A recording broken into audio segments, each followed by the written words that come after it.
MN મહંત, depot manager Limbdi ST. આજરોજ મધ્યસ્થ કચેરીની વિભાગીય કચેરી મળેલ સૂચના મુજબ ડેપો ખાતે ડ્રાઈવર કંડક્ટર મિત્રો તેમજ સ્ટાફની મિટિંગ કરી ટૂંક જ સમયમાં શરૂ થવા જઈ રહેલી 10મા અને 12મા બોર્ડની એક્ઝામ અને જરૂરી માર્ગદર્શન સૂચના આપેલ છે કે આપણા દીકરા દીકરી ભણે છે એ પણ આપણા દીકરા દીકરી ભણે છે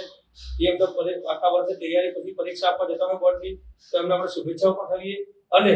એમનો લોકલનો પાસ હોય, એક્સપ્રેસનો હોય કે ગુર્જરનો હોય અને કોઈ પણ જગ્યાએ સ્ટોપેજ હોય કે ના હોય પણ વિદ્યાર્થી હાથ કરે તો વિદ્યાર્થીઓ તેમને લઈ લેવા, સમયસર એમના પરીક્ષા સ્થળે પહોંચાડવા જેથી તેઓ સમયસર પહોંચી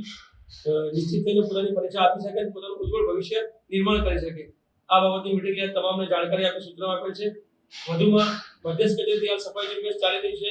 તો અવારનવાર અમે મિટિંગો કરીએ છીએ અને પબ્લિકને પણ માહિતગાર કરીએ છીએ કે ડેપો, બસ સ્ટેશન અને બસોની અંદર ગંદકી નહીં કરવી, સહકાર આપવો, કોઈ દંડાત્મક કાર્યવાહી કરવાની ફરજ ના પડે. આપણું બસ સ્ટેશન છે, આ પબ્લિક પ્લેસ છે તો આપણા થકી જરૂરી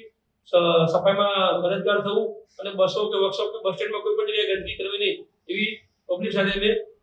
અપેક્ષા રાખીએ છીએ. તેમજ વધુમાં ડેપો ખાતેથી પસાર થતી ઓલ ગુજરાતની બસો જે ડેપો ખાતે પસાર થાય છે તેમને પણ ટીસી પોઈન્ટ દ્વારા એનાઉન્સ કરવામાં આવશે કે કોઈ પણ વિદ્યાર્થીનું ભવિષ્ય ના બગડે માટે કોઈ પણ રૂટની ગાડી હોય ને રૂટ પર વિદ્યાર્થી હોય તેમને ફરજિયાત લઈ લેવા. ગુર્જરનગરી હોય, સ્લીપર હોય કે એક્સપ્રેસ હોય કે લોકલ હોય અને કોઈ પણ પાસ હોય પણ વિદ્યાર્થી પરીક્ષા આપવા જતા તેમને ફરજિયાત લઈ લેવા, એમને પરીક્ષા સ્થળ સુધી સુરક્ષિત રીતે પહોંચાડવા